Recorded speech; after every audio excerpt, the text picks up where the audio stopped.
okay. There are some sensitive topics in this video, like death, so if that is triggering for you, you might want to watch another video of mine.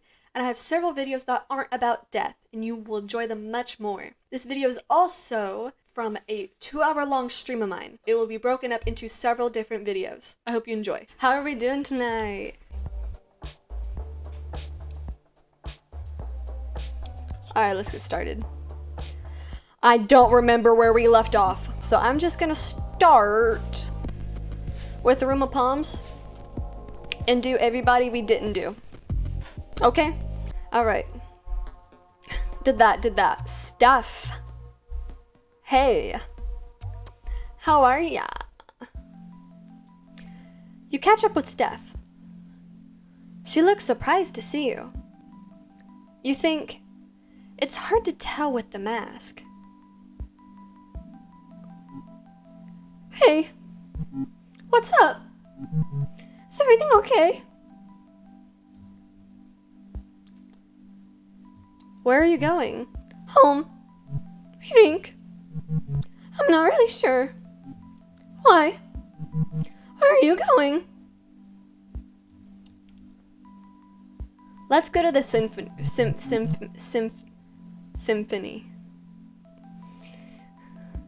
Normally, I'd love to go to the symphony. For all the years I played the clarinet, I never actually seen a professional orchestra. Sigh. Another time though. Maybe we could just walk around. Maybe find a nice park. Talk a bit. Aw, how sweet.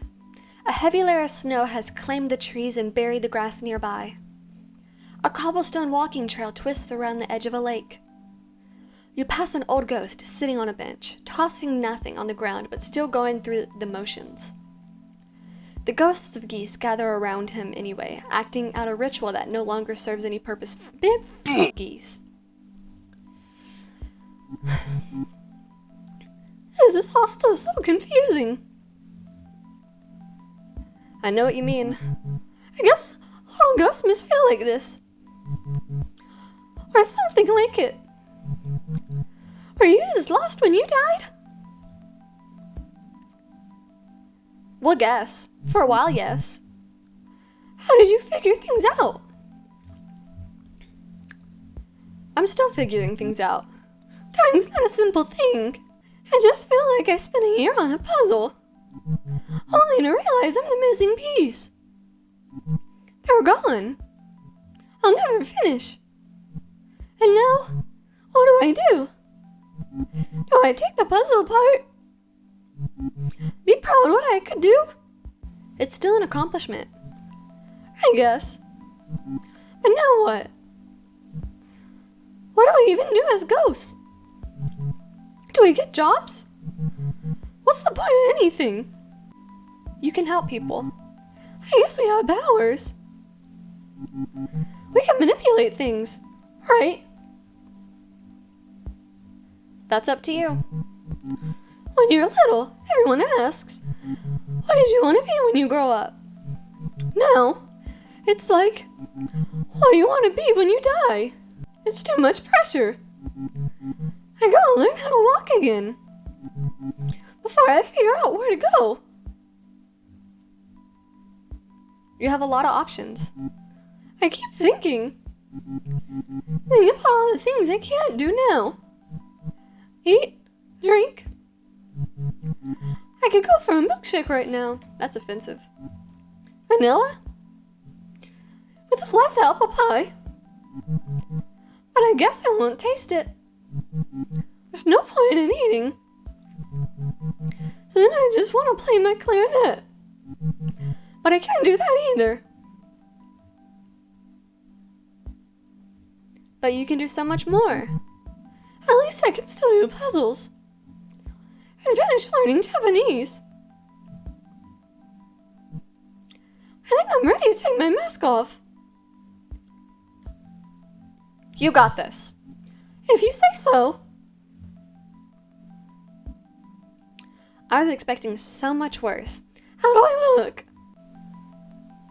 You look like you. I feel like crying. They're good tears. But nothing's coming out. Thanks for the talk. It helped a lot. We should do this again sometime. I'd like that.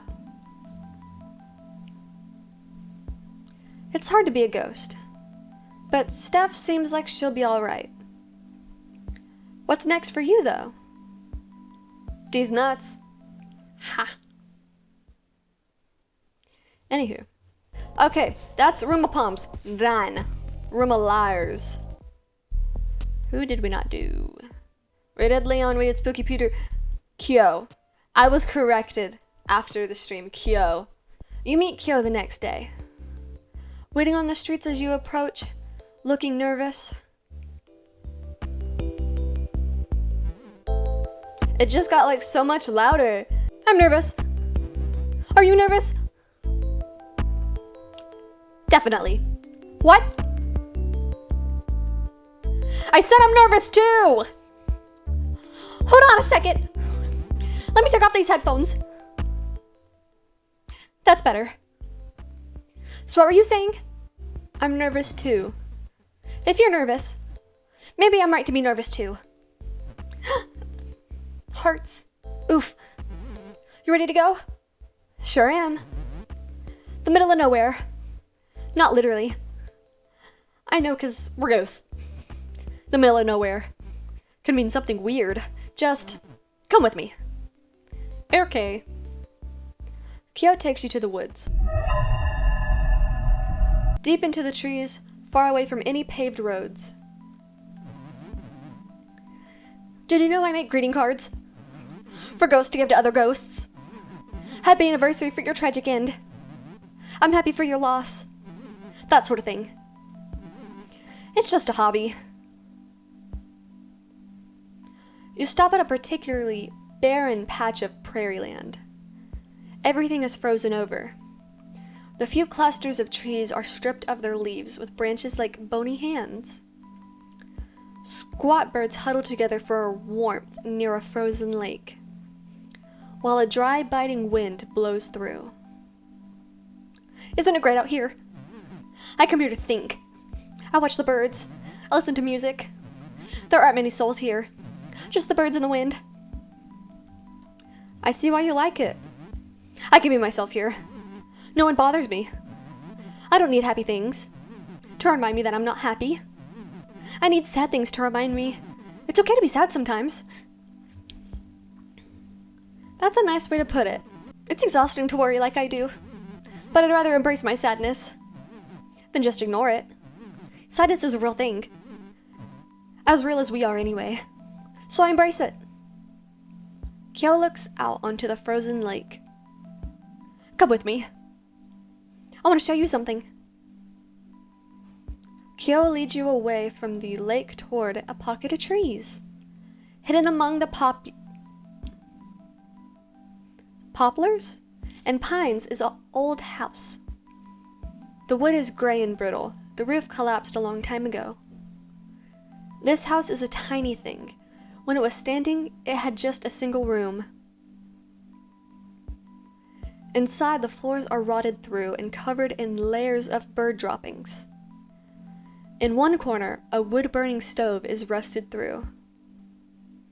There's not much else. An entire family lived here. Kids were born here. People died here. And then it was abandoned. Left to fall apart. Lost among the trees. Now it's my home. I don't agree with that. Love what you've done with it. I would never change a thing. It's perfect. Kyo leads you back out into the cold. Back to the edge of the frozen lake. This is as far as I will ever go now. And you know what? That's fine. That's okay. Everything's fine. Okay, now we're on to the final room, the Room of Black. I have Gary and Hattie. We'll do Gary first. You guys. You arrive at a bus stop where Gary asked to meet. The last bus went by hours ago. Still, there are other ghosts, waiting for something. One natters to herself like a squirrel. Another is on the ground, arms around his knees, rocking back and forth. Relatable! The third ghost has his back turned, staring silently into the darkness. It's Gary. Oh my god, the bow tie! He is wearing a bow tie. I wore a bow tie. You look nice. I wish to look respectable. One must look respectable when meeting one's end. Even for the second time. Also, I thought you would like it. I love it. Gary smiles. Briefly. We are going to the place where I died. The office where I worked as an accountant. Oh yeah, he was stabbed with a knife. Under the tracks. Where the trains grind and the walls shake. The dead end of a crooked drive. Sounds spooky. Yes. Spooky. A dim purple light washes over Gary's face. The dead of night bus has arrived. The bus is not sanctioned by any city. Its driver is a wisp, a fragment of a broken spirit, trying to perform repetitive tasks. You and the other ghosts get on the bus. There is no fare. You've all paid the price. 'Cause we're dead. The office is just as I remember it. I sat in that corner. Accounting is not thrilling work, but it can be exceptionally busy. The papers on Gary's old desk are carefully stacked. It seemed like he liked to keep things orderly. My partner's desk. Always a mess. Papers and rotting food cover every inch of this other desk. Service. What about your service? Not my service. Service was my partner. Service Galecki. What was he like? I worked with the man for 16 years. At first for a bank. We were miserable. So we struck out on our own. Gary sits at Service's desk. He turns on the desk lamp to get a better look at the papers. Was he a friend? He was a thief. He stole your life. The green and gold lamp collecting dust on Service's desk casts a long shadow. The shadow begins to move. It creeps along the wall until it hangs squarely over Gary. Almost said Gary. He was telling our clients they owed money. Money they did not owe. He would pocket it for himself. Small amounts so I would not notice. But even small numbers do not add up. Gary struggles to stand. He seems troubled by something. When I confronted him, there was a fight. In this room? Yes. I killed him. Oh God. I still feel the blade, the knife in my hand. I looked for gloves, bleach.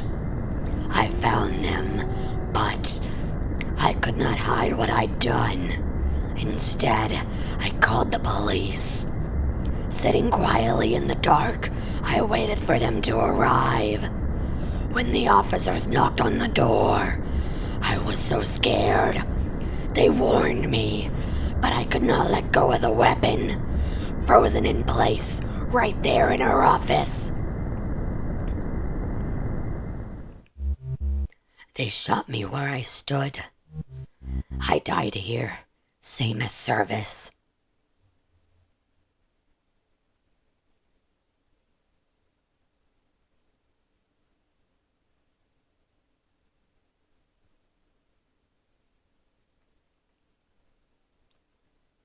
What the fuck? I guess at least you know is the correct response because he was having trouble remembering how he died. At least you know. I am haunted by an act of vengeance. Not the need for it. I am sorry for bringing you here. I am sorry I'm not good. Don't be sorry. You are right. Sorries are reserved for those who are not. I must carry this burden. Atone for my act. I take comfort in knowing Service is out there, somewhere, perhaps seeking his own vengeance.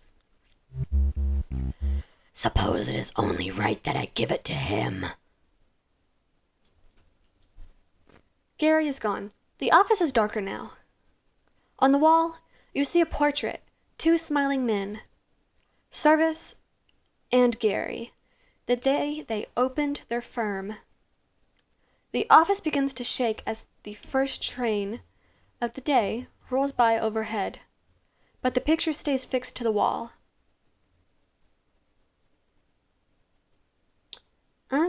That was a lot to unpack.